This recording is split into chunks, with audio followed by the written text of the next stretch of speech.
मी BBN global असोसिएशनचे executive director Shri Suyog Narvane sir यांचं स्वागत करतो.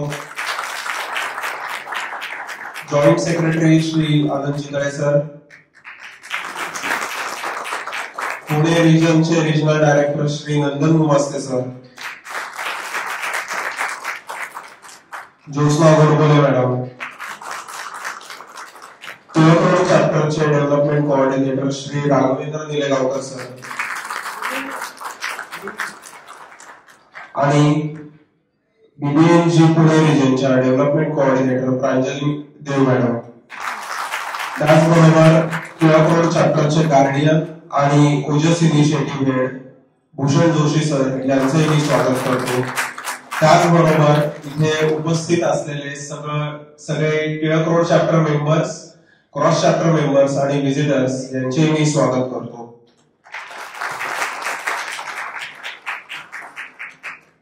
बीबीएनजी मध्ये एकूण 28 चॅप्टर आहेत. त्यामध्ये पुण्यामध्ये एकूण 10 चॅप्टर रन होतात आहेत आणि 11वा चॅप्टर आता लवकरच लॉन्च होणार आहे. त्यापैकी आमचा टिळक रोड चॅप्टर जो आज आपली दुसरी अॅनिव्हर्सरी सेलिब्रेट करतोय त्याची मी थोडक्यात इंट्रोडक्शन देतो.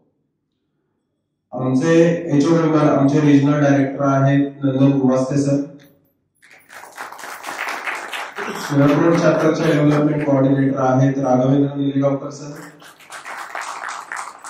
टिळक रोड चॅप्टरचे गार्डियन आणि Ojas initiative head Shri Bhushan Joshi sir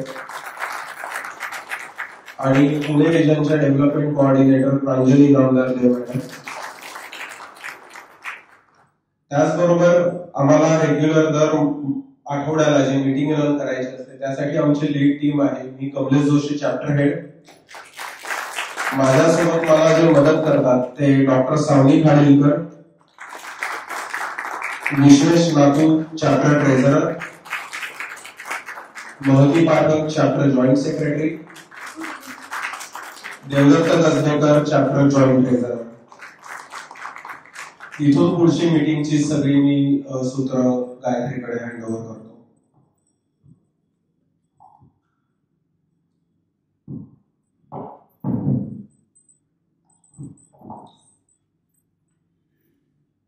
धन्यवाद कमलेश.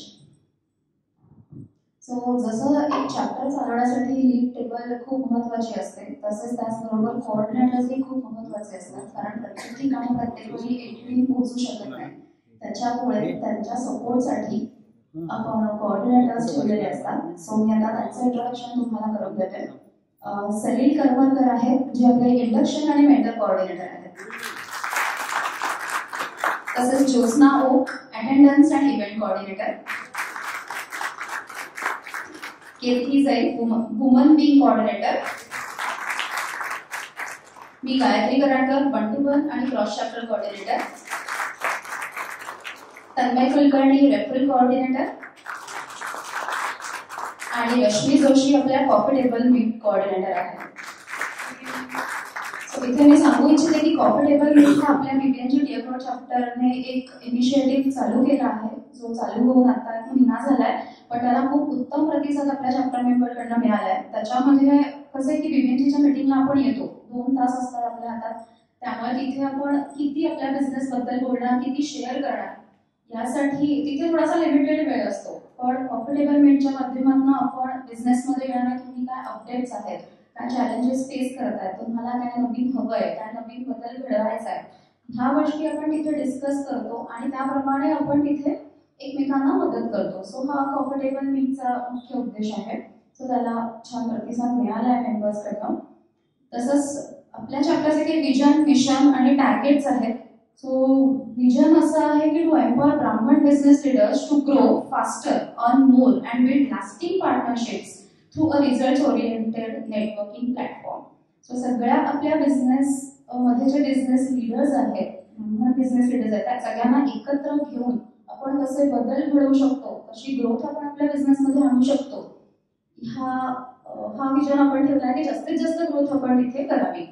तसंच मिशन आहे बिझनेस ग्रोथ ऑब्व्हियसली, नंतर चॅप्टर डेव्हलपमेंट. बिझनेस ग्रोथ तेव्हाच होईल जेव्हा आपण आपल्या चॅप्टरमध्ये काही नवीन डेव्हलपमेंट घडवू, जेवढे मेंबर्स वाढवू, जेवढे एकत्र येऊ.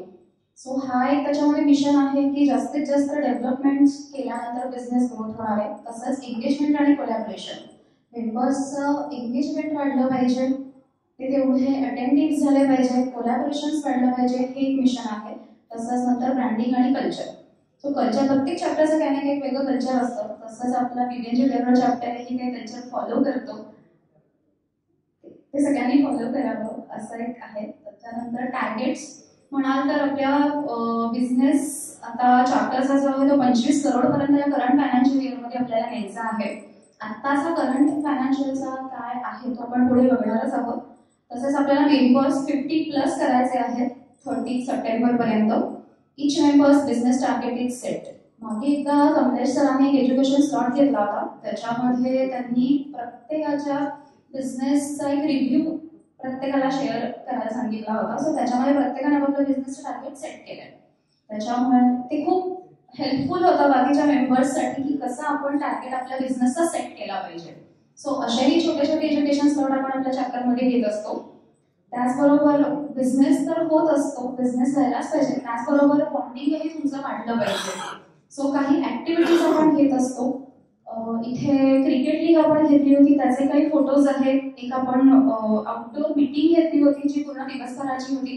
तिथे आपण सगळे मेंबर एकत्र गेलो होतो, छान टीम बॉन्डिंग ऍक्टिव्हिटीज वगैरे केल्या होत्या, मजा आली होती. नंतर काही अजून ऍक्टिव्हिटीज आहेत की जिथे प्रांजली मॅडमच्या चॅप्टरच्या आमच्या फाउंडर मेंबर आहेत त्यांनाही अवॉर्ड मिळाला होता. नंतर कमलेश सरांना गेम चेंजरचाही अवॉर्ड मिळाला होता, त्याचे काही फोटोज आहेत. नंतर क्रिकेट लीगचे फोटोज आहेत. दुसरं आपण श्री शैलेंद्र गोस्वामी यांना बोलवलं होतं. असं असतं की 5व्या शनिवारी आपण एक वेगळी मीटिंग घेतो, तिथे आपण प्रमुख पाहुणे बोलवतो, त्यांच्याशी इंटरॅक्टिव्ह सेशन आपण त्यांच्याबरोबर घेतो. सो त्यांच्याकडनं इनपुट्स आपल्या मेंबर्सना मिळतात. सो हा एक इनिशिएटिव्ह छान आपल्या डेव्हलप चॅप्टरने केला आहे. त्याच्यानंतर आता फोन ऍक्टिव्हिटीज झाल्या, टीम बॉन्डिंग ऍक्टिव्हिटीज झाल्या. आपण बघूया चॅप्टरचे स्टॅटिस्टिक्स. सो आपला चॅप्टर लॉन्च झालाय 10 जून 2023ला. सो त्यावेळेला जो बिझनेस आपला तोपर्यंत तेव्हापासून आतापर्यंत जो बिझनेस झाला आहे तो 31.47 करोड एवढा बिझनेस आपला लॉन्च झालेला आहे. तेव्हापासून रेफरल्स एक्सचेंज झाले आहेत ते 1581. 1-to-1 आपले डन झालेले आहेत 612. हे होतं सिन्स इन्सेप्शन. आता आपण करंट फायनान्शियल इयर बघूया. त्याच्यामध्ये आपला बिझनेस झालेला आहे 5.78 करोड. ऑलरेडी 5 करोड आपण केलेले आहेत. 25 कोटीचं टार्गेट आहे. सो आता फक्त 20 कोटी आपण मागे आहोत. सो आपल्या सगळ्यांच्या सहयोगाने हे लवकरच आपण पूर्ण करूयात. त्याच्यात रेफरल्स एक्सचेंज झालेले आहेत 251 आणि 1-to-1 टर्न झालेले आहेत 56. सो इथे काही प्रायोरिटी ओपन कॅटेगरीज आपण टाकलेल्या आहेत ज्या ओजस टीम वाईज आहेत. ओजस टीम म्हणजे आपल्या पॉवर टीम, ओजस टीम ज्या आहेत त्या अर्थ टीम वाईज आपल्या आहेत. ह्या ओपन कॅटेगरीज आहेत. लँडस्केप डिझायनर, वॉटर टीमसाठी आपल्याला share market traders, government subsidy consultant, fire टीमसाठी printer, office stationery, manufacturer from different sectors, तसेच pharmacist, Ayurvedic doctor, general physician आणि गुरुजी केटरिंग. हे आपण टॉप हॉट ओपन कॅटेगरीज काढलेल्या आहेत. सो कोणाच्या कनेक्टमध्ये ह्या कॅटेगरीज असतील तर नक्कीच आमच्या एल टीमशी कनेक्ट करून आपण त्याचं इंडक्शन करून घेऊ शकतो आणि लवकरच आपण 50चे टार्गेटही पूर्ण करू शकतो. सो पुन्हा एकदा सगळ्यांचं स्वागत आहे. आज आपण बीबीएनचे टियर चॅप्टरच्या दुसऱ्या वर्धापन दिनानिमित्त इथे जमलेलो आहोत. सो तुमच्या चेहऱ्यावरील हास्य आणि उत्साह या कार्यक्रमाची शोभा वाढवत आहे. सो त्याबद्दल तुम्हा सर्वांचे धन्यवाद. आजचा हा दिवस खूप खास आहे कारण डॉक्टर विकास जोशी जे फाउंडर आणि सीईओ आहेत हर्विंजर ग्रुपचे, आपल्या कार्यक्रमाला प्रमुख पाहुणे म्हणून आज लाभलेले आहेत. डॉक्टर विकास जोशी.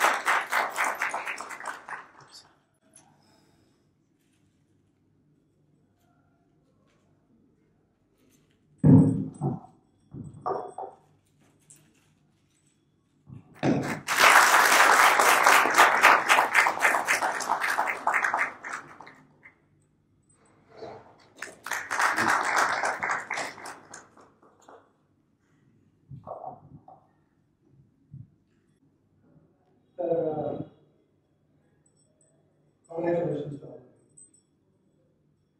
थोडीशी तुमची ओळख करून घ्यायला आवडेल तरी सुद्धा, वेळ कमी असला तरी सुद्धा जरा वेगळ्या पद्धतीने करू आपण.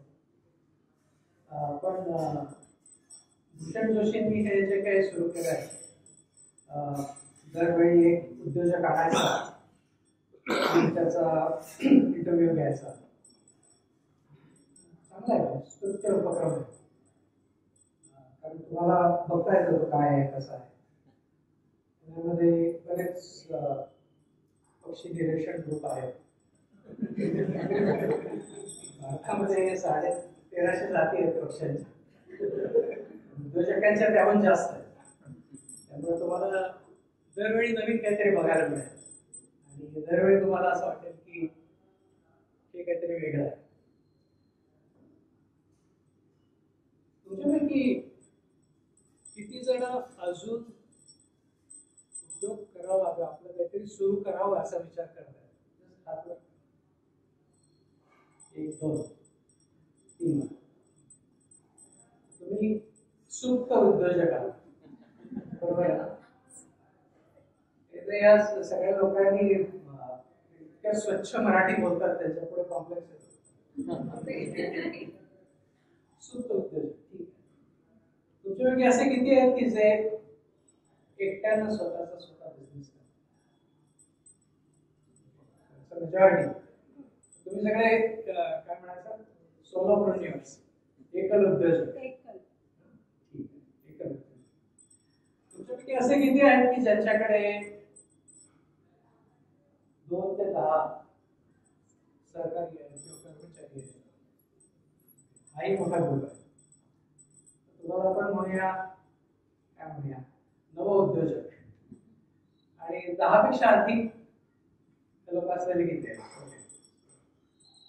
तुम्हाला फक्त उद्योजकच हा असा ग्रुप आहे. आणखी थोडे प्रश्न विचारतो. या तुमच्या सध्याच्या उद्योगाची जी काही स्थिती आहे, तुमचा बिझनेस जो काही आहे त्याच्यामध्ये तुम्हाला असं वाटतं का की तुमच्यापैकी किती लोकांना वाटतं की हा वाढवण्याची संधी आहे? आणि या संधीचं स्वरूप काय, जरा मला उदाहरण म्हणून सांगाल का? 2-3 जण, किंवा अमुक गोष्ट करणं शक्य आहे, अमुक गोष्ट करणं शक्य आहे. तुम्ही 2-3 जण बोला. सध्या आता 100 कोटी पर्यंत पोहोचला तर ॲटो पायलट मोडवर ऍक्टिव्हेट झाला आहे. टायर 2 किंवा टायर 3 सिटीज मध्ये एक्सपान्शन केलं तर जास्त स्कोप आहे. आता ते ग्रोइंग सिटीज आहेत, तिकडे जाऊन काही एक्सपान्शन केलं बिझनेस तर जास्त. आणि हे तुमच्या बिझनेसच्या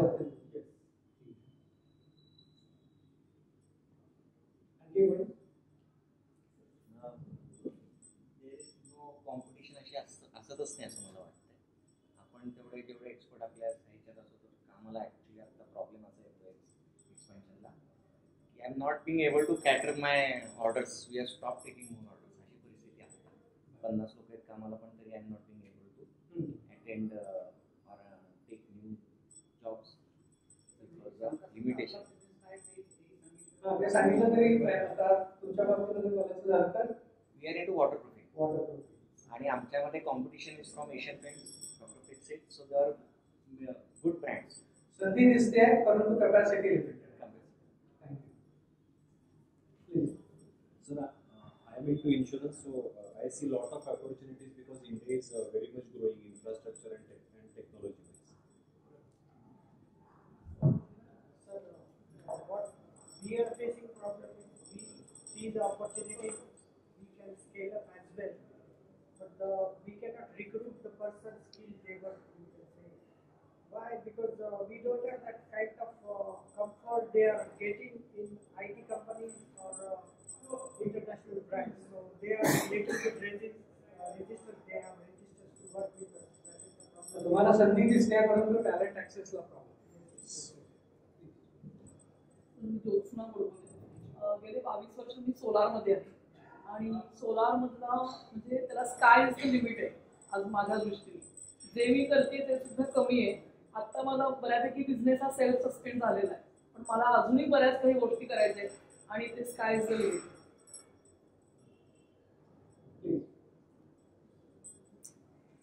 अभी इलेक्ट्रिकल सर्व्हिस ओरिएंटेड जॉब आहेत. आमच्या याच्यात असं होतं की जेव्हा आमच्याकडे येणारे इंजिनियर्स किंवा टेक्निशियन्स जे काम करतात त्यांना साधारण 2 ते 3 वर्षाचा एक्सपिरियन्स मिळाला. त्यांना मोस्ट ऑफ वेंडर्स कळतात आणि त्यांना काय सर्व्हिस द्यायचे या गोष्टी कळतात आणि रिटेन्शन स्किल मॅनपॉवर रिटेन्शन हा आमच्यासाठी एक मेजर टास्क आहे. कारण 3 वर्षानंतर त्यांना असं जाणवतं ठीक आहे जे कंपनी करते ते मी इंडिव्हिज्युअल पण करू शकतो. हा एक मोठा प्रश्न आहे ना, डिसइंटरमिडिएशन. आता या कंपनीची मला काय गरज आहे, मलाच येतं आहे का? माझं नाव केतकी जाईल. ॲक्च्युली माझ्या फील्डमध्ये इतकं मोठं आता ॲक्च्युली चान्सेस आहेत हे फील्ड ग्रो होण्याचं, कारण का मी ब्युटी पार्लर क्षेत्रामध्ये काम करते आणि ब्युटी पार्लर क्षेत्रामध्ये सगळीकडे इंटरनॅशनल कंपनी आणि इंटरनॅशनल कंपनीचे केमिकल प्रॉडक्ट्स वापरले जातात, जे मी आता सगळी आयुर्वेदिक प्रॉडक्ट्स आणून आणि आयुर्वेदिक स्किन आणि हेअर ट्रीटमेंट सुरुवात केली, जे इंडियामधल्याच लोकांना त्याचा व्यवसाय वाढायला जास्त चान्सेस असू शकतात, कारण की सगळी नॅचरल आणि आयुर्वेदिक प्रॉडक्ट्स आहेत जी इंडियामध्ये कुठलीच ब्युटी पार्लर्स वापरत नाही.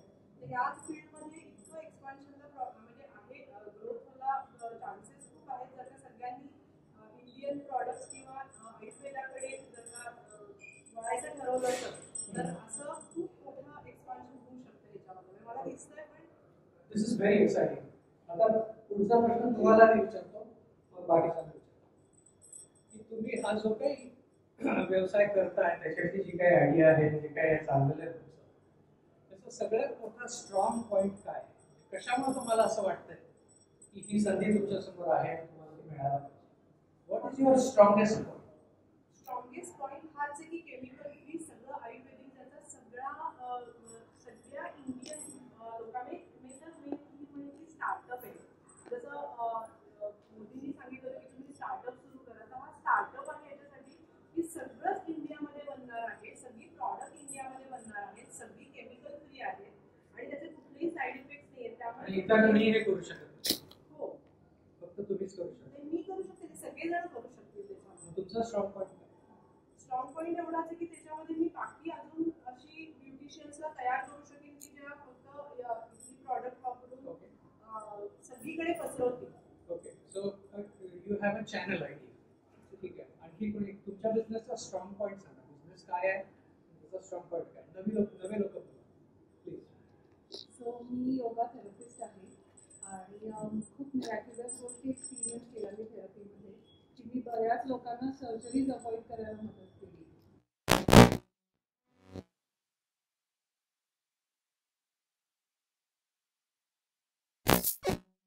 सो स्ट्रॉंग पॉईंट असं आहे की ऑलमोस्ट मी म्हणते की 96% सर्जरीज अवॉइड होऊ शकतात किंवा रिकव्हरी पॉसिबल आहे आजारांपासून, diabetes, asthma, even heart diseases किंवा कुठल्याही क्रिटिकल डिसीजमधून.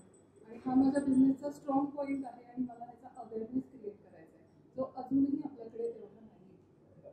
तुमच्या बिझनेसचा हा जो काही ब्रँड आहे, तुम्ही सर्जरी अवॉइडन्स बिझनेस हा ब्रँड अजून लोकांच्या पर्यंत गेलेला तुमच्याच डोक्यात नाही, मी करते प्रॅक्टिस पण स्मॉल स्केल पोचायचा आहे. आहे. जर पोचला तर खूप मोठ्या प्रमाणात येस, लास्ट. माझं नाव विवेक कुलकर्णी. मी अशा क्षेत्रात काम करतो जे सगळ्यात वेगाने त्याच्यात बदल घडत असतात. त्या क्षेत्राचं नाव आहे इन्फॉर्मेशन टेक्नॉलॉजी, म्हणजे स्वतःची IT कंपनी आहे. सर्वात महत्त्वाचं म्हणजे सकाळी उठल्यापासून जाते झोपेपर्यंत प्रत्येकाला ज्या क्षेत्राशिवाय होत नाही असं म्हणजे IT क्षेत्र. त्यामुळे मला असं वाटतं सगळ्यात जास्त मागणी या क्षेत्राची आहे. आता पुढील काही वर्षात झोपेत सुद्धा माणसाला IT लागेल. So strong demand is your strong. That's my sector's ability. My ability is networking. Your ability is networking. Okay, so that's your strong point. माझं दीपाली म्हणजे मी गेली 18 वर्ष काश्मीरमध्ये आणि काश्मीरमध्ये मी स्पेसिफिकली पांपोरमध्ये पण असते. तर तिथलं प्युअर केशर जे काश्मीरमध्ये गेल्या पण आपल्याला मिळत नाही.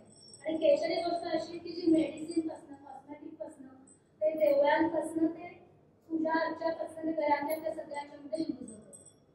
तर माझा स्ट्रॉंग पॉईंट मला म्हणता येईल की माझ्याकडे युनिक प्रोडक्ट आहेत आता आणि जे प्युअर आहे. You have a sourcing advantage. तुम्ही योग्य ठिकाणाहून सोर्स करताय. बरोबर? थँक्यू. सो शेवटचा प्रश्न विचारतो. तुमच्यापैकी किती जणांना भावंड आहे? भाऊ किंवा बहीण? भाऊ किंवा बहीण काही चालेल. बिझनेस मध्ये असाल नको, एकूण आहेत असं.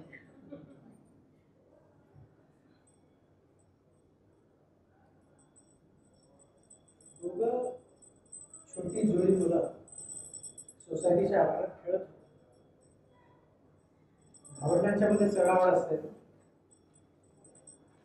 एक छोटा मुलगा दुसऱ्याला म्हणाला, "तू माझा वाढदिवस आहे." छोटा भाऊ म्हणाला, "माझाही वाढदिवस." हा म्हणाला, "बाबा मला टॉय कार आणणार आहे." दुसरा म्हणाला, "बाबा मला टॉय प्लेन आणणार." हा म्हणाला, "काका मला 100 रुपये देणार." जुळा भाऊ म्हणाला, "काका मला 150 रुपये देणार." हा म्हणाला, "आई माझ्यासाठी केक करून त्याच्यावरती 5 कॅन्डल ठेवणार आहे." दुसरा म्हणाला, "आई माझ्यासाठी केक करून 5च कॅन्डल ठेवणार." ज्या दिवशी तुमच्या उद्योगाचा जन्म होतो त्याच दिवशी उद्योजक म्हणून तुमचा जन्म होतो. You are twins with your business. आणि असं कधीच होऊ शकत नाही की तुम्ही आहे तिथंच आहात आणि बिझनेस वाढत चाललाय, किंवा बिझनेस आहे तिथंच आहे आणि तुम्ही प्रगत होत चाललाय. असं होतच नाही. त्या दोन्ही गोष्टी एकत्रच पुढे जातात. त्याच्यावरती मी खूप विचार केलाय. इनफॅक्ट तुम्हाला इंटरेस्ट असला तर तुम्ही गुगलवरती बघा, को evolution of firms and founders. माझा रिसर्च आहे, विकास जोशी रिसर्च आहे. गेल्या 35 वर्षांमध्ये ही कंपनी चालवताना मी अनेक सीईओना कामानिमित्त भेटलो, त्यांना सेवा दिल्या. ते माझे क्लासमेट्स होते हार्वर्डमध्ये, त्यांचा मी स्टडी केला युपेन मध्ये. मी त्यांना वर्ल्ड आर्किटेक्चरशिप फोरम मध्ये भेटलो, त्यांच्याबरोबर काम केलं नॅसकॉम सारख्या ठिकाणी, एटीडी मध्ये, ई लर्निंग गेट मध्ये. 500 ते 1000 पर्यंत सीईओज बरोबर माझा संपर्क झाला असेल. आणि या सगळ्यांच्याशी बोलताना मला हे जाणवलं, हाच पॅटर्न आहे की कंपनी किंवा बिझनेस वाढायला लागला की त्यांची प्रगल्भता वाढते, किंवा त्यांची प्रगल्भता वाढायला लागली की कंपनी किंवा बिझनेस वाढायला लागते. तर मला आज तुम्हाला हे सांगायचं आहे की तुमच्या बिझनेस मधला स्ट्रॉंग पॉइंट तुम्ही आहात. You are the biggest asset in your business. आणि बाकी सगळे जे प्रश्न आहेत, कॅपॅसिटी लिमिटेड आहे, माझ्याकडे खूप चांगला सोर्सिंग आहे परंतु डिमांड कमी आहे, मला डिमांड खूप जास्त आहे पण मला सोर्सिंग नाही, माझ्याकडे प्रोजेक्ट्स आहेत पण टॅलेंट ब्रँड नाही, माझ्याकडे प्रॉडक्ट आयडिया आहे पण प्रॉडक्ट ब्रँड नाही, हे सगळे जे प्रश्न आहेत हे सगळे प्रश्न शेवटी तुमच्यापाशी येऊन थांबतात.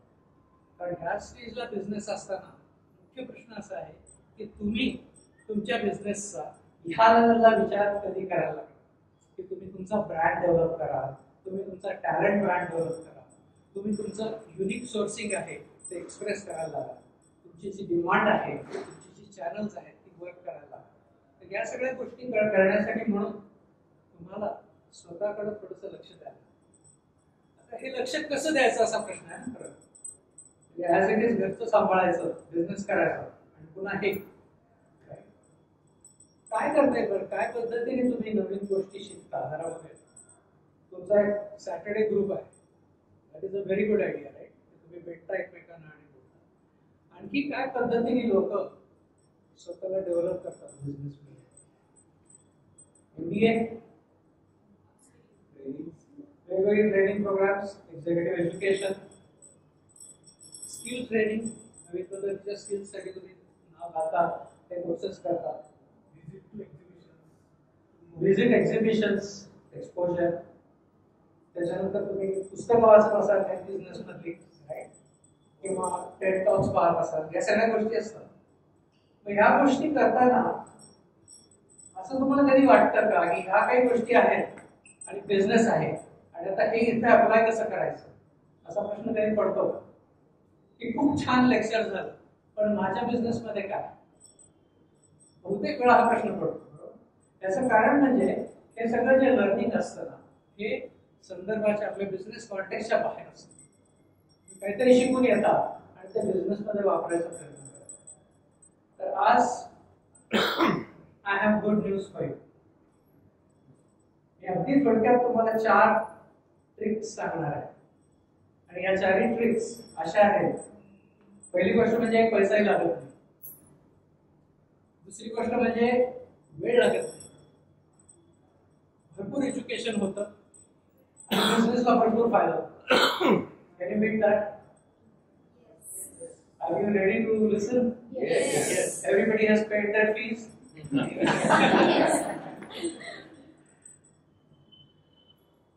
सगळ्यात पहिली गोष्ट मला हे जाणवली मी आता माझी पहिली बिझनेसची 5-6 वर्ष बघतोय and that will be most relevant to you. मला हे जाणवलं की आपण स्वतःबद्दल एक समजूत करून घेत असतो की मला हे एवढं जमतं, अशी एक समजूत असते. इंग्लिशमध्ये म्हणतात की you tell yourself a story, this is who you are. तर पहिली ट्रिक अशी आहे, ती जी काही स्टोरी आहे त्याच्यापेक्षा थोडं जास्त, आपल्या आवाक्यापेक्षा जास्त काम घ्यायचं. सकृतदर्शनी असं वाटलं पाहिजे की हे जमणारच नाही आपल्याला, पण त्यात पडलं की ते जमतं. आणि एकदा जमलं की आपण रबर बँड जसा स्ट्रेच करतो ना, तशी आपली इमॅजिनेशन स्ट्रेच होते आणि अनलाईक रबर बँड ती परत जात नाही, तेवढीच राहते आणि तिथून पुढे आणखी वाढू शकते. स्ट्रेच जॉबचं माझ्या करिअरमध्ये एक स्टोरी मी सांगायची झाली तर, अगदी बिझनेसच्या सुरुवातीला सिलिकॉन व्हॅलीमध्ये आमच्या बिझनेसच्या प्रमोशनसाठी मी जात असेल आणि पहिली 8-9 वर्ष मी इथे बिझनेस केला आणि त्यानंतर तो अमेरिकेत वाढला. अमेरिकेत गेल्यानंतर सोपं झालं, कारण सगळे इंजिनियरला टेक्निकल भाषा बोलायला सोपं असतं, त्यामुळे सेल्स वर इझी आहे. आणि दुसरी गोष्ट म्हणजे सॉफ्टवेअर डेव्हलपमेंटमध्ये, प्रॉडक्ट डेव्हलपमेंटमध्ये खूप फॉरवर्ड लुकिंग लोक असल्यामुळे तुम्हाला पटापट ऑर्डर्स पण मिळू शकते. नंतर chief technology officer, chief executive officer या लोकांशी पण बोलणं सुरू झालं. त्यांची भाषा थोडीशी वेगळी होती, कारण ते लोक go to market, business strategy या सगळ्या गोष्टीबद्दल बोलायचे. तेही शिकायला. एकदा असं घडलं की एका सिलिकॉन व्हॅली मधल्या कंपनीमध्ये सीईओनं माझं प्रपोजल ऐकलं की आपण ह्या पद्धतीने आपलं तुमचं प्रॉडक्ट डेव्हलप करू शकतो. आणि तो म्हणाला की you talk to my board. This was very unusual, कारण कुठल्याही बोर्ड ऑफ डायरेक्टरशी मी बोललो नव्हतो त्यावेळेपर्यंत, लहान होतो. मी म्हटलं बोर्डमध्ये कोण आहे तुझ्या? बोर्डमध्ये इन्व्हेस्टर्सचे रिप्रेझेंटेटिव्ह आहेत, हाय नेटवर्क इंडिव्हिज्युअल्स आहेत, इन्व्हेस्टिंग फंड्स आहेत, त्या लोकांशी बोल. एक कॉर्पोरेट अटर्नी पण आहे आणि त्यांना कन्व्हिन्स कर. ठीक आहे. त्या दिवशी हॉटेलवर जाताना मी विचार करत होतो की या लोकांशी बोलायचं कसं. माझं प्रेझेंटेशन जर एखाद्या चांगल्या इंजिनियरला दिलं तर सक्सेसफुल होऊ शकत होतं, एखाद्या चांगल्या सीईओला दिलं तरी सक्सेसफुल होऊ शकत होतं, पण ह्या लोकांशी काय बोलायचं. मग मी विचार केला. मी म्हटलं की कमीत कमी शब्द वापरायचे, फक्त चित्र, डायग्राम्स काढायचे, 6 स्लाइड करायच्या, प्रत्येक स्लाइडवर एक प्रश्न उपस्थित करायचा जो त्यांनी विचारला पाहिजे, त्याचं उत्तर पुढच्या स्लाइडवर असं डिझाईन केलं. आणि पहिली स्लाइड होती, congratulations you just entered the race. तर हे म्हणाले व्हॉट रेस. दुसरी स्लाइड होती, त्याच्यामध्ये ह्यांचे सगळे कॉम्पिटिटर्स एका मॅप वरती दाखवले होते. त्या मॅपचं स्ट्रक्चर असं होतं की कुठला कॉम्पिटिटर तुम्हाला कुठे मागे टाकू शकतो ते दिसत होतं. ते बघितल्यानंतर एक बोर्ड मेंबर सीईओला म्हणाला, ही कुठली कंपनी आम्ही ऐकलं नव्हतं. सीईओने सांगितलं त्याला. तर दुसरा म्हणाला, ह्या कंपनीचा किती रेव्हेन्यू आहे, तो त्याच्याशी बोलायला. त्या वेळेनंतर ते प्रेझेंटेशन माझ्या हातातून सुटलं, विच वॉज द डिझाइन. हे प्रेझेंटेशन जर शेवटपर्यंत गेलं असतं तर इट वॉज फेल्युअर. ते बोलत बसले एकमेकाशी, मी बघत बसलो. सगळ्यात शेवटी त्या लोकांनी विचारलं की we must do something about this. And the CEO said, yes, we need to build all these product features and super quick. And they said, who will do it? And we will do it. And त्यांना हे माहित नव्हतं की मी vendor आहे, त्यांना वाटलं की consultant आहे. त्यांना सांगितलं की I have a company and we will be able to build this for you. And then eventually we got that order. ती ऑर्डर, त्या ऑर्डरचा ऍडव्हान्स जेव्हा आला तेव्हा आमच्या अकाउंटंटनी मला फॅक्स पाठवला की प्रॉब्ली ते पुट एन एक्स्ट्रा झिरो.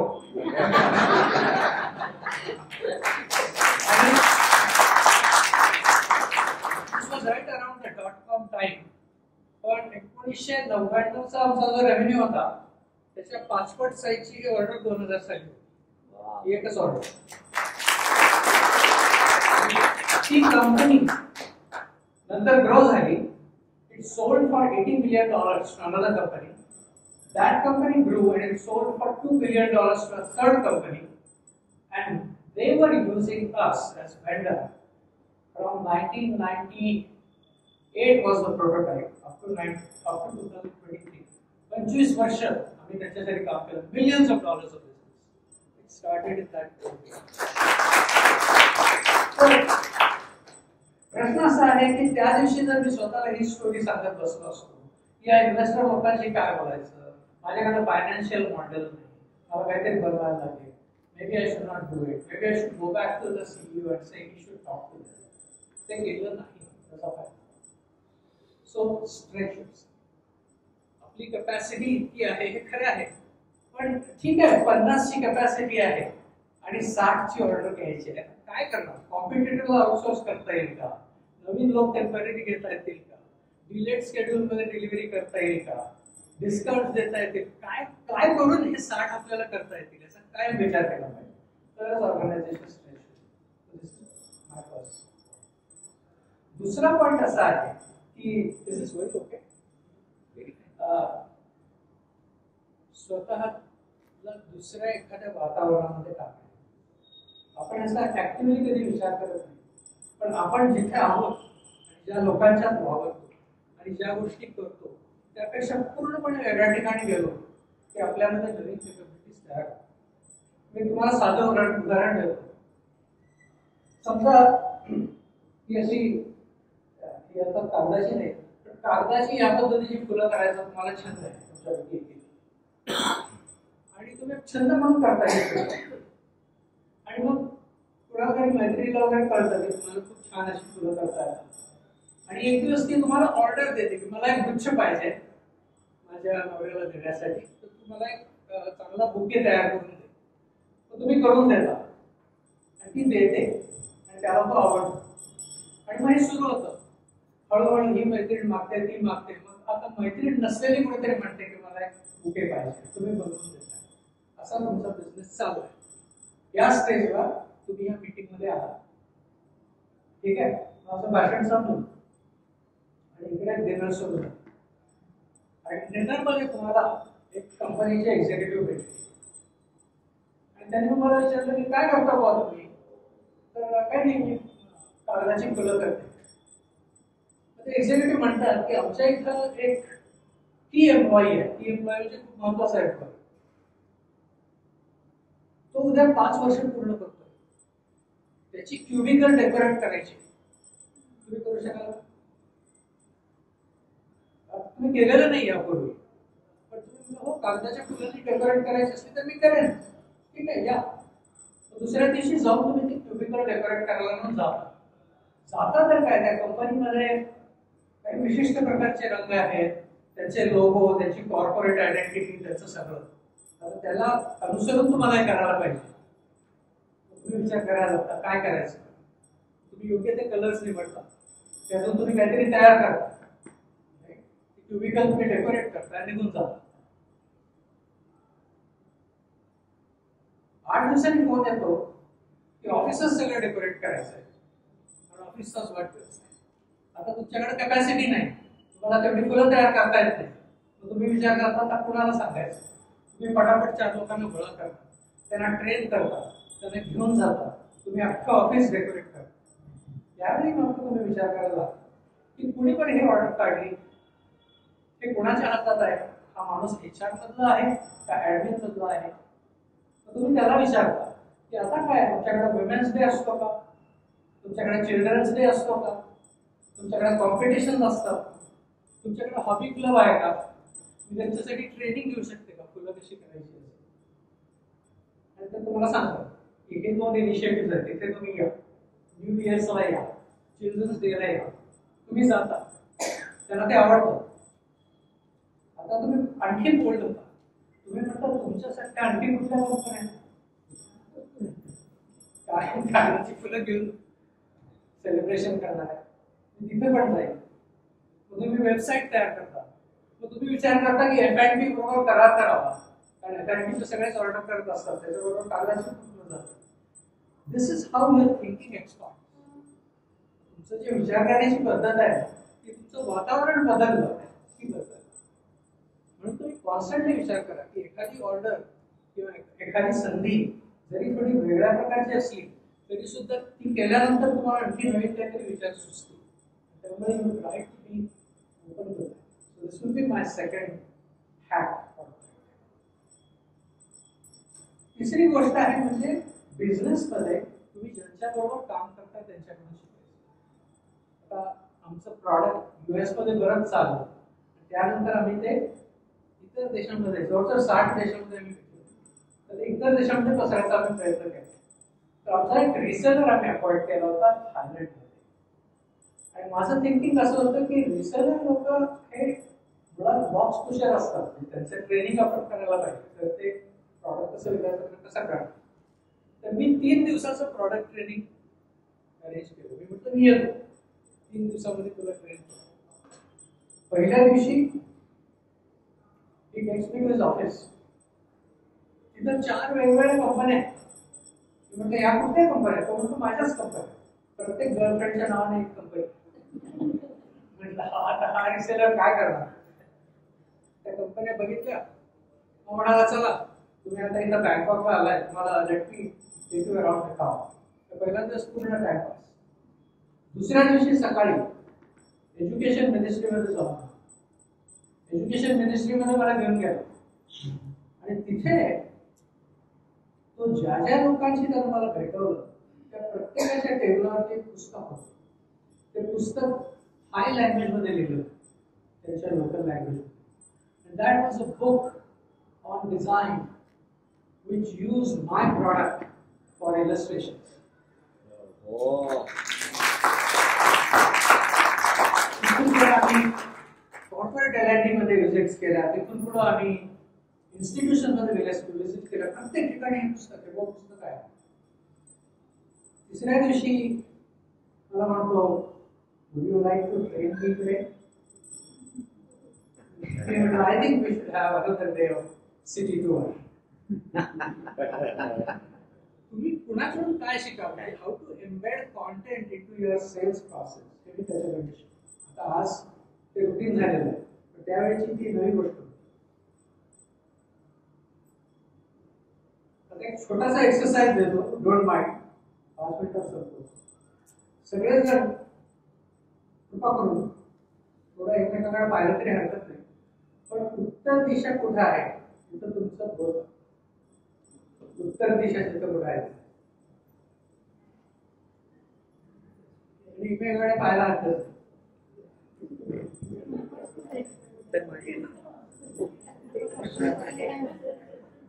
पश्चिम उत्तर दक्षिण पूर्व पश्चिम उत्तर दक्षिण. Okay. Relax. This was just a break. माझ्याकडे किटकॅट नव्हता म्हणून तुमच्यापैकी फक्त एकाच व्यक्तीनं गुगल मॅप्स बघितलं, बाकी सगळेजण काही जण एकमेकाकडे बघत होते आणि काही जण दिशा एकदम भिंतीवर कुठे दिसतात असं बघत. मला असं वाटतं की आणि कदाचित काही लोकांना माहिती आहे. The point I want to make is you should let technology do your work. तुमचं जे काम आहे ते टेक्नॉलॉजीला करू दे, म्हणजे तुम्ही काहीतरी हाय लेवलचं काम करा. साधं उदाहरण आपण घेऊया. Tell me little bit, Saurabh तुमचा काय बिझनेस आहे? माझं नाव सौरभ आहे. माझी ॲडव्हर्टायझिंग एजन्सी आहे. त्यामध्ये आम्ही 3 प्रकारचे सर्व्हिस प्रोव्हाइड करतो. ॲनिमेशन, डिझायनिंग, ब्रँडिंग पासून ग्राफिक डिझाईनचं सर्व सेवा आणि व्हिडिओ प्रोडक्ट्स. आता जे सोशल मीडियावरती जे रील्स चालू, influencer marketing, corporate video, promotion video. So graphics art, video, visualisation हे सगळं तुम्ही करता. आणि काही प्रिंटेड मटेरियल्स पण तयार करतात, मोस्टली वेबसाईट्स वगैरे असतात. ठीक. ओके. आता समजा आपला असा एक बिझनेस आहे आणि आपण जर जनरेटिव्ह एआयचा विचार केला तर आता मिड जर्नी आहे, डॅली आहे, अडोबी फायरफ्लाय आहे. ही सगळी टूल्स जर आपण वापरायला लागलो तर colour palette selection, background removal, image resizing, layouts, या सगळ्या गोष्टी ऑटोमेट झाल्या. ज्या गोष्टी करायला आपण गेली 2-3 वर्ष शिकलो आणि खूप चांगलं स्किल तयार केलं त्या सगळ्या आता ऑटोमॅटिक झाल्या. तर ह्याला आपण 2 पद्धतीने रिस्पॉन्ड करू शकतो की काही नाही, एआय नाही, मी माझ्या हाताने करणार, किंवा दुसरं एआयला करू दे म्हणजे मी दुसरं काहीतरी करू. ते दुसरं काहीतरी काय? दुसरं काहीतरी असं आहे की तुम्ही कस्टमर्स समोर जास्त वेळ घालवा. त्यांना सांगा की लेट अस डू स्ट्रॅटेजी. आपण विचार करू एकत्र की तुमचे कोण कॉम्पिटिटर्स आहेत, त्यांची कशी कलर पॅलेट्स आहेत, तर त्यापेक्षा वेगळं तुमचं कसं करायचं. बरोबर. ते लोक कुठले फॉन्ट्स वापरत आहेत, तुमचा कसा वेगळा करायचा, तुम्हाला कसं स्टँड आउट करायचं. तुमचा हा जो कॅम्पेन आहे हा कॅम्पेन यंग मुलांना पाठवायचा आहे का मुलींना पाठवायचा आहे, ग्रोनअपसाठी आहे, तर त्या दृष्टीने आपण कसा कॅम्पेन करूया. म्हणजे तुमचं सगळं जे इमेज रिसायझिंग आणि अमुक तमुक होतं ते गेलं बाजूला आणि तुम्ही आता दुसऱ्या लेवलला. whenever you let technology do your work, you go to the next level. जो बुक कीपर होता त्याने एक्सेल आणि या गोष्टी आल्या त्यावेळेला त्याचा फायनान्शियल अनालिसिस झाला. तर जे काही खालच्या लेवलचं काम आहे जे एआय करू शकते ते त्याला करू द्या आणि आपण पुढच्या लेवलला. दिस इज द 4th. त्या 4 गोष्टी आहेत. एक आपल्या आवाक्याबाहेरची कामं घ्यायची, दुसरं म्हणजे कुठल्या तरी वेगळ्याच वातावरणामध्ये जाताना ओपन राहायचं, बघायचं काय होतंय ते. तिसरं म्हणजे भलत्याच लोकांच्याकडून शिकायचं, कारण ते लोक वेगळा विचार करत असतात. नेटवर्किंग मध्ये कायम लक्षात ठेवा, आपल्यासारख्या लोकांशी नेटवर्किंग नका करू. आपल्यापेक्षा खूप वेगळ्या लोकांशी करा, कारण त्यांची पद्धत वेगळी असते विचार करायची. आणि शेवटची गोष्ट म्हणजे टेक्नॉलॉजीला काम करू. हे जर एकदा झालं तर तुम्हाला निश्चितपणे तुमच्या बिझनेसला फायदा होईल आणि तुम्हालाही फायदा होईल. आणि माझी ही डीप बिलीफ आहे की तुमचा बिझनेस आणि तुम्ही यातल्या एकाला फायदा नाही होऊ शकत, या दोन्हीला एकदमच व्हायला लागतं. त्यामुळे you will grow, you will develop and your business will grow. Both these things will happen at the same time. So हे मला तुमच्याबरोबर शेअर करायचं. बिझनेसमध्ये अनेक गोष्टींच्यात इन्व्हेस्ट करतो. आपण ज्या गोष्टीत इन्व्हेस्ट करतो त्याला काय म्हणतो? ॲसेट. आपण ॲसेट्स तयार करतो. राईट. बिझनेस मधला सगळ्यात महत्त्वाचा ॲसेट जर मी असेल तर मला माझ्यात इन्व्हेस्ट करायला पाहिजे. आठवड्यातून 1 तास त्यासाठी ठेवा आणि विचार करा की आपण काय करू शकतो, so that you take yourself to. Thank you very much. आता इथून पुढची सगळी सूत्र मी महसीच्या यात देते. तर व्यवसाय सुरू करायचं म्हटलं की आपण पहिल्यांदा एकदम माइंडसेट, चॅलेंजेस. तर चॅलेंजेस हा खूप मोठा इथे वर्ड आहे. खूप जास्त चॅलेंजेस येतात व्यवसाय सुरू करायचे म्हणजे as compared to find a job and be a salaried person.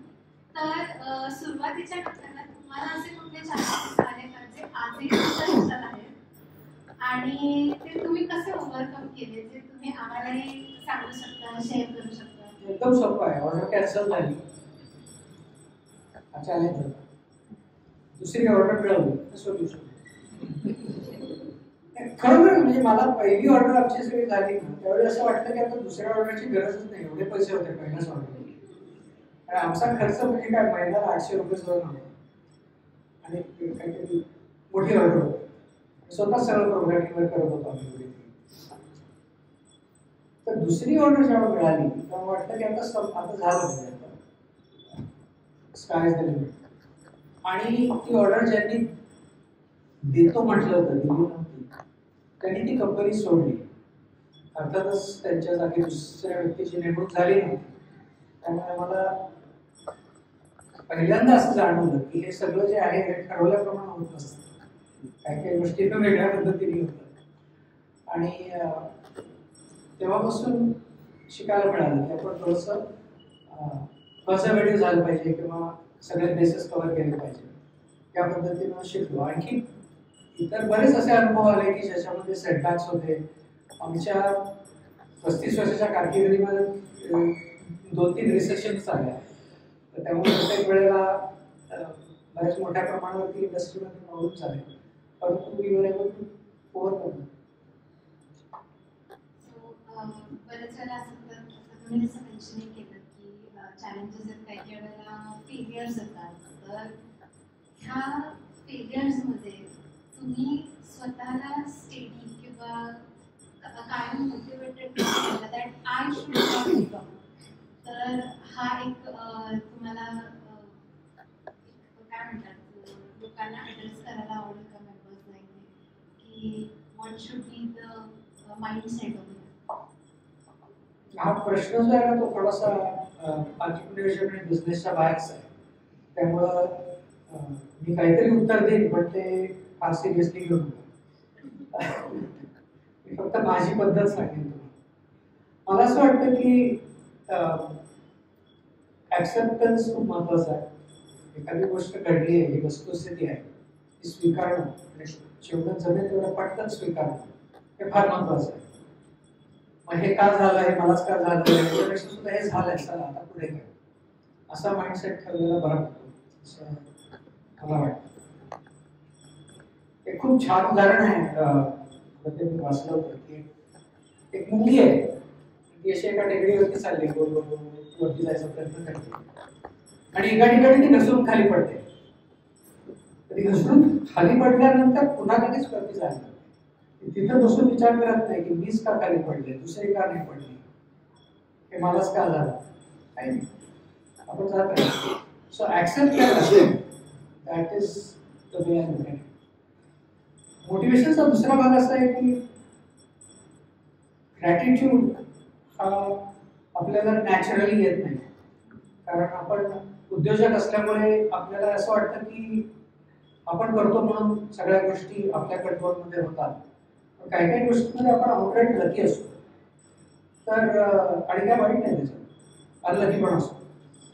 तर being grateful for good employees, grateful for good customers, grateful for timely payment, ह्या सगळ्या गोष्टींच्या बद्दल पण ग्रॅटिट्यूड पाहिजे आणि आयुष्यातल्या गोष्टींच्या बद्दल पण पाहिजे. तर कोणीतरी सांगितलं की दिवसाअखेरीला 5 गोष्टी आठवायच्या ज्याबद्दल यू आर ग्रेटफुल. तर मी खरं सांगतो, मला 3 वगैरे आठवण्याची झोप लागते, म्हणजे 5 पर्यंत जायला पण लागत नाही. कारण it has a very soothing effect to know that you are blessed. आणि ही पण एक स्टोरी आपल्याला सांगायला लागते स्वतः.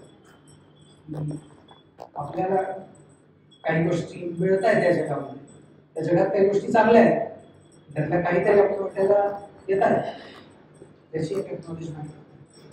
त्यामुळे सुद्धा आपण आपलं मोटिवेशन ठेवू शकतो आणि हिंमत न हारता पुढे जाऊ शकतो.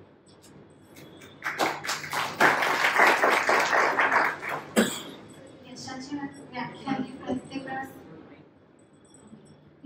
व्याख्या ही प्रत्येकासाठी वेगळी आहे. तुमच्यासाठी सक्सेस म्हणजे नेमकं काय, आणि कदाचित सुरुवातीला तुमचे जे सक्सेस विषयी थॉट्स होते ते आताही सेम आहेत का ते काळानुसार बदलले, तुम्हाला काय वाटतं? माझे सक्सेस बद्दलचे विचार 2010 साली बदलले. एका प्रश्नाचं उत्तर. मराठी भाषेमध्ये ना सक्सेस आणि अचिव्हमेंट या दोन्हीला एकच शब्द आहे, यश. साफल्य. हिंदीमध्ये अचिव्हमेंटला उपलब्धी म्हणतात, त्यामुळे तो एक वेगळा शब्द दिसतो, त्याला काहीतरी वेगळा अर्थ असेल असं वाटतं. इंग्लिशमध्ये पण सक्सेस आणि अचिव्हमेंट, तर या दोन्हीची गल्लत होत होती पहिली कित्येक वर्ष. काहीतरी मिळवलं म्हणजेच सक्सेस असं वाटत होतं. 2010 साली हॉवर्ड स्टीव्हन्सन हार्वर्ड मधलं एक आर्टिकल माझ्या हातात आलं. ऍक्च्युली हॉवर्डला मी ऐकलं वर्ल्ड एंटरप्रेन्योरशिप फोरम. तो म्हणाला की सक्सेसचे 4 भाग आहेत, आणि हे मी तुम्हाला सांगायचं कारण नाही, कारण तुम्हाला पण खूप फिलॉसॉफी माहिती आहे. आपल्या वेगवेगळ्या पद्धतीने आपण ऐकत असतो, मायथॉलॉजीमध्ये पण ऐकत असतो. अचिव्हमेंट हा त्यातला एक भाग आहे. अचिव्हमेंटचा अर्थ काय की कोणापेक्षा तरी जास्त काहीतरी मी केलं, हे अचिव्हमेंट. सोप्या शब्दात सांगायचं तो एक भाग आहे. पण फक्त तेच असेल तर तुम्हाला you are not successful, because दुसरा भाग आहे हॅपीनेस. बरेच लोक ओव्हर अचिव्हड असतात परंतु कायम अँक्शियस असतात, त्याचाही उपयोग नाही. You have to be achieved and you have to be happy. नुसताच अचिव्ड आणि हॅपी आहे तरी नाही. आता हार्वर्डनं 1938 साली एक ॲडल्ट हॅपीनेस स्टडी लॉन्च केला. 1938 साली. त्या स्टडीचे आता 3 डायरेक्टर बदलले, 2 वारले. तिसऱ्या डायरेक्टरच्या मते सुरुवात झाली 750 लोकांना स्टडी करायला. त्यातले निम्मे हार्वर्डचे होते, निम्मे झोपडपट्टीत, म्हणजे लो इन्कम नेबरहूड. आणि त्यांना लॉजिट्युडिनली बघितलं, म्हणजे 70-80 वर्ष बघितलं या लोकांचा हॅपीनेस कसा बदलत गेला. कंटिन्युअसली इंटरव्ह्यूज घेतले. तो स्टडी त्यांच्या मुलांच्या पर्यंत नेला, त्यांच्या नातवंडांच्या पर्यंत नेला, नवीन लोक ऍड केले आणि एक प्रचंड मोठा डेटा सेट तयार केला. आणि त्या डेटा सेट मधून आता कन्क्लुजन काय निघालं थोडक्यात सांगतो. 2 गोष्टी they are predictors of happiness. 2च गोष्टी. सॅलरी नाही, प्रमोशन नाही, काय, 2च गोष्टी. एक, युअर रिलेशनशिप्स. 2, your health. या 2 गोष्टी जर तुमच्या आयुष्यामध्ये बराच मोठा काळ जर चांगल्या असतील तर यू वुड डाय हॅपी. आणि 2 सगळ्यात मोठे रिग्रेट्स आहेत. त्याचा पहिला रिग्रेट म्हणजे मी थोडं कमी काम केलं असतं आणि थोडं लक्ष रिलेशनशिपला दिलं असतं तरी काम झालं असतं. आणि दुसरा रिग्रेट म्हणजे इतर लोकांना माझ्याबद्दल काय वाटतं ह्याच्याकडे मी कमी लक्ष दिलं असतं तर जरा बरं झालं असतं. This is the best known longitudinal study of adult happiness. आणि त्याच्यामधून आपल्याला हे सगळे लेसन्स मिळतात. आणि हा ट्रॅक करायला हरकत नाही, कारण ते सारखं पब्लिश करत असतात, त्याच्यामध्ये नवीन नवीन काय इन्फॉर्मेशन. सो प्रश्नाचं उत्तर झालं का वेगळंच झालं? पुढे जाऊया आपण. बऱ्याच वेळेला बिझनेसमध्ये अशी सिच्युएशन येते की आपल्याला नो म्हणावं लागतं. तर अशी सिच्युएशन म्हणजे how important is saying no in a business, strongly disagreeing to something. आणि तुम्ही ॲज अ ऑन्टरप्रेनर एक शेअर करू शकता ना की त्याचा परिणाम तुमच्या व्यवसायावर कसा झाला? हा फार जबरदस्त प्रश्न आहे. This is the question I like the best. in business strategy the most important word is no. आणि one who serves everybody serves nobody. One who is everything for everyone is doing nothing for no one. त्यामुळे आपण बिनधास्त सांगायचं की आम्ही हेच करतो आणि इतर करत नाही. आणि करायचं असेल तर करू, पण त्यावेळी आम्ही ते सांगू. या 2च गोष्टी करतो. You have to be focused and you have to sell. आमच्या कंपनीमध्ये कितीतरी वेळा अशा brain waves, bright shiny objects असतात ना, आकाशात असे येतात एकदम चमकून जातात. आपण दुबईमध्ये ऑफिस काढू, आपण तिकडे जाऊन हे करू, आपण तिकडे जाऊन ते करू, आपण असं करू तसं करू. All these are great ideas, but you have to really get past my no. पहिलं आन्सर नो आहे, त्याच्या पलीकडे जाण्यासाठी तुम्हाला खूप होमवर्क करायला लागेल, मग आपण ते करू. अशी पद्धत आहे. त्यामुळे very important to say.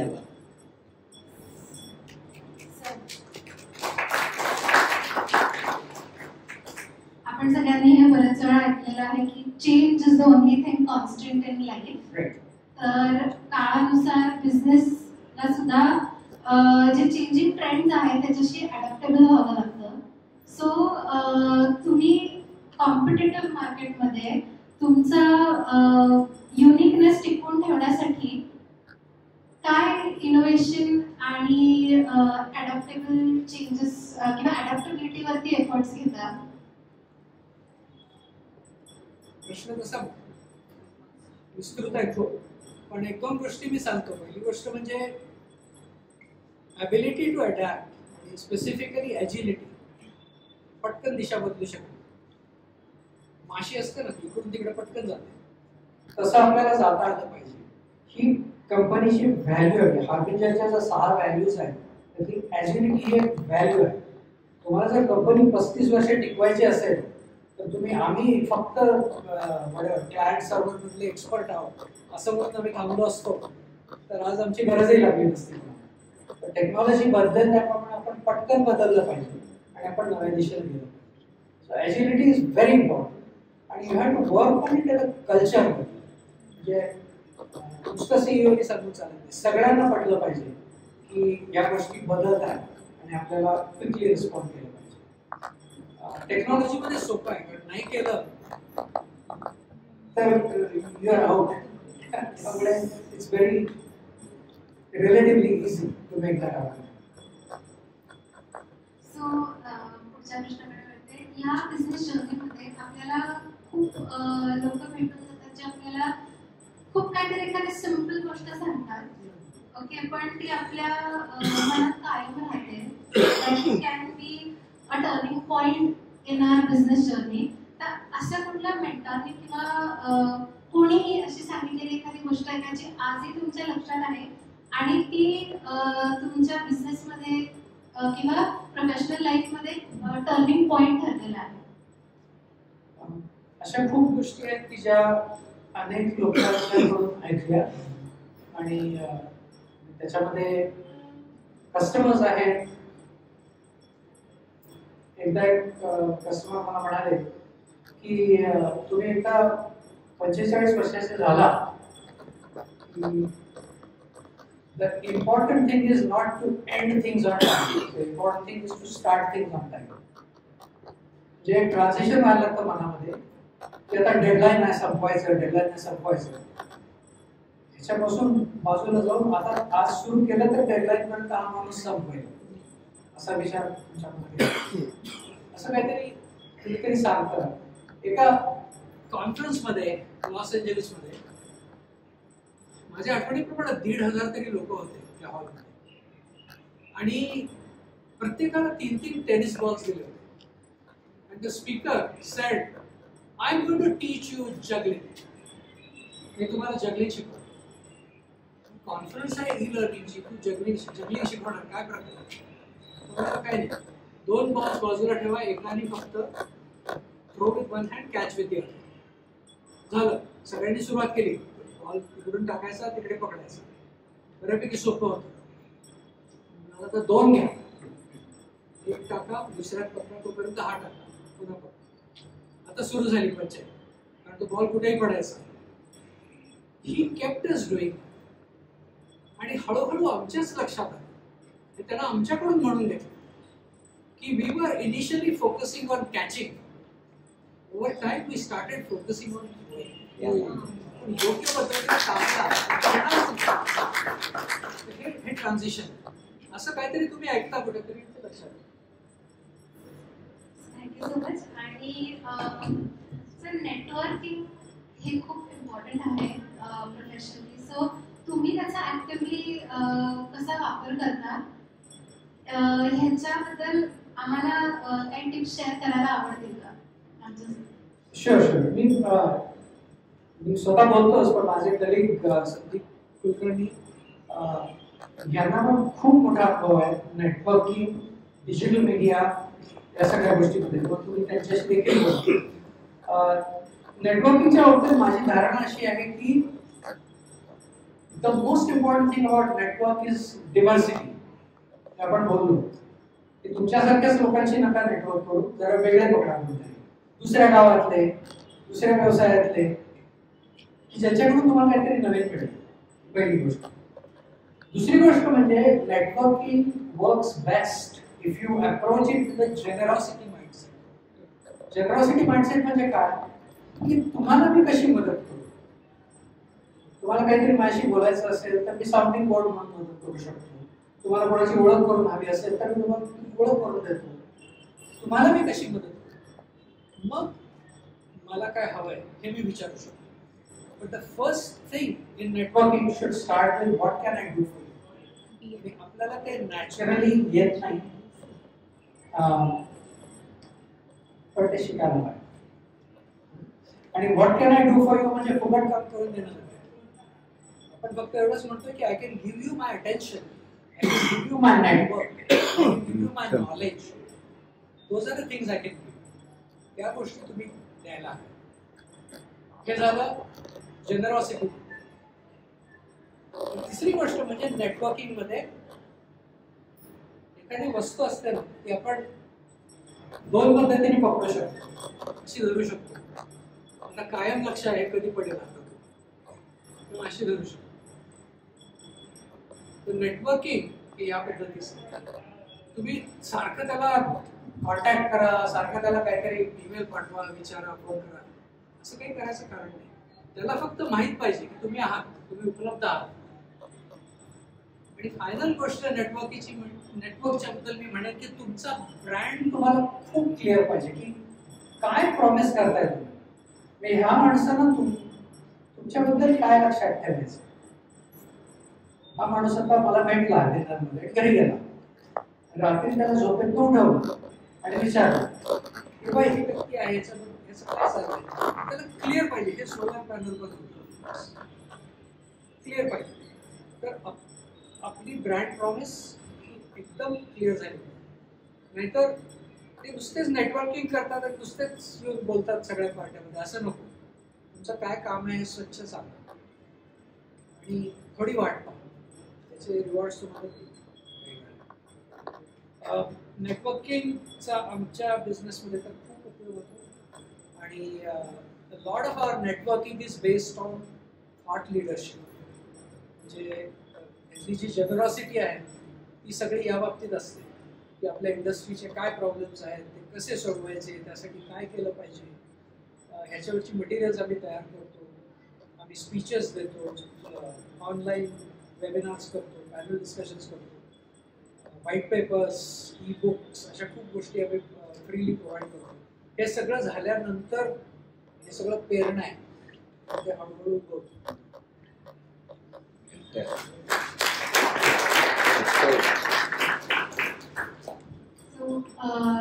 Sir असे खूप सक्सेसफुल ऑन्टरप्रेनर्स आहेत किंवा लीडर्स आहेत ज्यांच्या खूप क्वालिटीज इन्स्पायरिंग आहेत. तर तुमच्या मते अशा कुठल्या क्वालिटीज तुम्ही एखाद्या ऑन्टरप्रेनरमध्ये किंवा लीडरमध्ये पाहतात जे तुम्हाला इन्स्पायरिंग वाटतं? काय झालंय, तुम्ही हा प्रश्न उद्योजकाला नाही विचारला, तुम्ही रिसर्चरला विचारला, तर तसं द्यायला लागेल. मी तुम्हाला सांगितलं त्याप्रमाणे 500 ते 1000 लोक तर माझ्या स्वतःच्या संपर्कात आहेत की ज्यांनी स्वतःचा उद्योग तरी केला आहे किंवा CEO आहे, कंपनी चालवतात. मला कुठलीही कॉमन ट्रेड त्यांच्यामध्ये दिसत नाही. Introverts are successful, extroverts are successful, उंच लोक सक्सेसफुल आहेत, बुटके लोक सक्सेसफुल आहेत, पुरुष सक्सेसफुल आहेत, स्त्रिया सक्सेसफुल आहेत. म्हणजे अशी कुठली ट्रेड तुम्ही जर म्हटला तर मला सांगता येणार नाही. There are people who are brilliant designers, there are people who are brilliant sales people. सर्व प्रकारच्या लोकांना सक्सेस मिळतो एंटरप्रेन्योरशिप. तुम्ही जर स्पोर्ट्समध्ये म्हणाल ना तर मी म्हणेन की if you want to succeed in swimming तर तुमचा टॉर्सो उंच पाहिजे. If you want to succeed in sprinting तर तुमचे पाय उंच पाहिजे. हुसेन बोल्ट आणि मायकल फेल्प्स यांच्या बॉडीज वेगळ्या आहेत. पण उद्योजकतेत असं काहीही नाही आहे. सर्व प्रकारचे लोक सक्सेसफुल आहेत. सुरुवातीला 1970-80च्या सुमाराला खूप रिसर्च झाला की what are the traits of entrepreneurs. म्हणजे ते करेजियस असतात, अजिबात नाही, खूप कन्झर्वेटिव्ह असतात, रिस्क टेकिंग असतात, मुळीच नाही. Soldiers are more risk taking. म्हणजे तऱ्हेतऱ्हेच्या ट्रेड्सचा पूर्ण सगळा अनालिसिस करून शेवटी आता हे झालं की anybody can be an. But the skills boil down to 2 things. 2 गोष्टी. First is pattern recognition. Pattern recognition म्हणजे तुम्हाला काही आकडे दाखवले, काही माहिती दाखवली, तर त्यातून हे काय म्हणतंय हे पटकन कळलं. Pattern recognition. आम्हाला बिझनेस स्कूलमध्ये एक एक्सरसाइज होता. 8 कंपन्या दिल्या होत्या, ABCDEFG, आणि असं सांगितलं होतं एक एअरलाईन आहे, एक सॉफ्टवेअर कंपनी आहे, एक ग्रोसरी स्टोअर आहे, एक सुपर मार्केट आहे. 8 दिले आणि 8 बॅलन्स शीट्स आणि P&L अकाउंट्स दिले ऑन अ बेसिस ऑफ 100. इतके % ग्रॉस मार्जिन आहे, सेल्स इतका आहे, R&D इतका आहे, अमुक तमुक EBITDA इतका आहे. पुन्हा ॲसेट्समध्ये तसंच वर्किंग कॅपिटल अमुक अमुक आहे, फिक्स्ड असेट आणि जोडायला हवं. फक्त आकडे बघायचे आणि ओळखायचे यातली एअरलाईन कुठली आहे. So this is pattern recognition because you know what an airline's balance sheet should look like and how it should be different from a software company's balance sheet and how it should be different from supermarkets and an insurance company's balance sheet. प्रत्येक ठिकाणी working capital वेगळं असेल, R&D expense वेगळा असेल, त्यावरून तुम्ही ओळखायचं. हे स्किल जर तुम्हाला सगळ्या डेटाबाबत झालं, म्हणजे नुसताच फायनान्शियल नाही, फायनान्शियल उलट सोपं आहे, परंतु मार्केट डेटा, ऑपरेशनल डेटा. आता डेटा फुकट आहे, खूप मिळतो डेटा, पण तो बघितल्यानंतर कळलं पाहिजे काय चाललंय, कुठं संधी आहे, कुठं प्रॉब्लेम आहे. हे एक स्किल आहे दॅट एव्हरी एंटरप्रेन्योर शुड. आणि दुसरं स्किल आहे म्हणजे स्टोरी टेलिंग. तुम्हाला जर एम्प्लॉईज अट्रॅक्ट करायचे असतील, तुम्हाला जर कस्टमर्स अट्रॅक्ट करायचे असतील, तुम्हाला जर इन्व्हेस्टर अट्रॅक्ट करायचे असतील, कोणालाही तुम्हाला जर जवळ करायचं असेल तर गोष्ट सांगता आली पाहिजे, ती गोष्ट क्रेडिबल असली पाहिजे, खरी असली.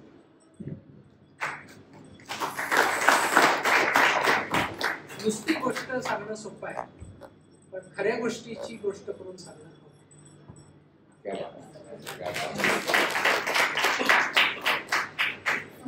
दुसरा एक भाग झाला की बिझनेसमध्ये क्लायंटशी किंवा कस्टमरशी रिलेशन्स मेंटेन करणं हे खूप महत्त्वाचं आहे. सो सर, तुम्ही तुमच्या लेवलवरती हे कसं सगळं मॅनेज करता?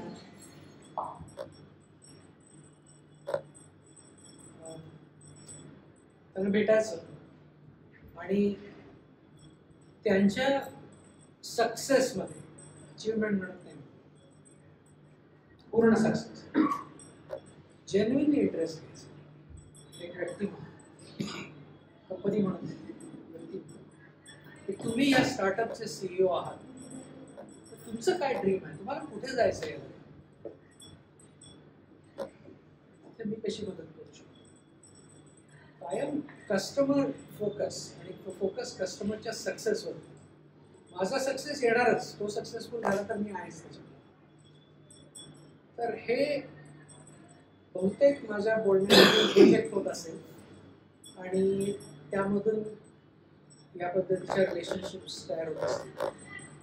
मला हे नक्की माहिती आहे की कस्टमर बरोबरची रिलेशनशिप सुधारायच्या किंवा मेंटेन करायच्या अनेक पद्धती आहेत. त्यातल्या बाकीच्या पद्धती मला येत नाही, म्हणून मी फक्त एवढंच करतो. So, for example, I mean, there are other things you could do, but I spend my time only worrying about their success. Thank you, sir. आणि towards the end, मला एक प्रश्न विचारायचा की तुम्हाला असं वाटतं का की अजून काही अचीव करायचं आहे आपल्याला? मे बी ते बिझनेस पॉईंट ऑफ व्ह्यूनी असेल किंवा काहीतरी त्याला सोशल कॉज असेल. सो तुमचं विजन इथून पुढचं काय आहे हे तुम्ही आम्हाला शेअर करू शकाल का? थोडक्यात सांगतो आणि विचारल्याबद्दल धन्यवाद. तर मला असं जेन्युइनली वाटतं की आपण सगळे खूप बेसावध आहोत. कारण आतापर्यंत जे काही आलं ना ते ट्रान्झिशन होतं आणि ते झाल्यानंतर पुन्हा सेटल झालं सगळं. म्हणजे कॉम्प्युटर झाले सेटल झालं, इंटरनेट आलं सेटल झालं, मोबाईल फोन झाले सेटल झालं, क्लाउड कम्प्युटिंग. पण AI जेव्हा येईल तेव्हा this will hit us like a tsunami.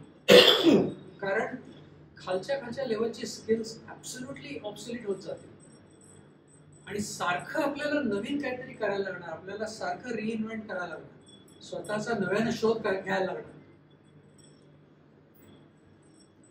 हे दोन पद्धतीने करता येईल. एक म्हणजे मला हे केलंच पाहिजे नाहीतर मला पोट कसं भरणार.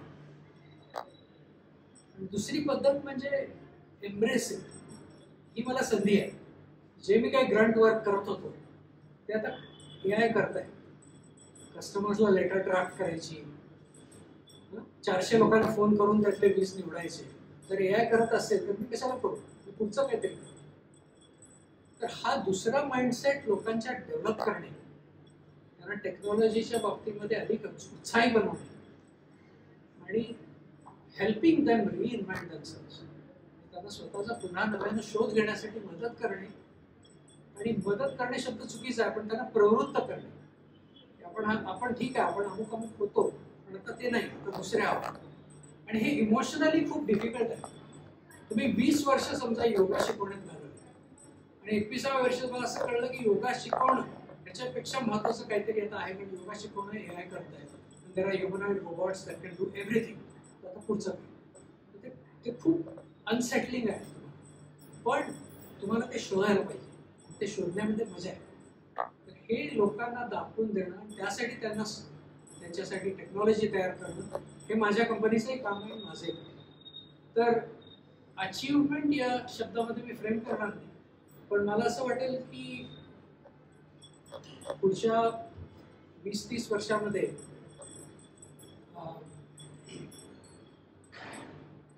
विचार करा, 20 वर्षानंतर मी कुठेतरी बीचवरती असेल, तुमच्यापैकी कोणीतरी इथं असेल, असंच काहीतरी इंटरव्ह्यू चालू असेल, तर त्यावेळी तुमच्यापैकी प्रत्येक जण काहीतरी कम्प्लिटली वेगळं करत असेल.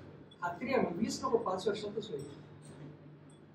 हे ट्रान्सफॉर्मेशन होताना कुठेतरी जर तुम्हाला आमच्या सॉफ्टवेअर्समुळे, आमच्या ई-लर्निंगमुळे, आमच्या ह्युमन कॅपिटल मॅनेजमेंट टूल्समुळे किंवा मी जे काही लिहितोय त्याच्यामुळे काही थोडा फायदा झाला तर मला बरं वाटेल. That is my vision. त्या पलीकडे काही विजन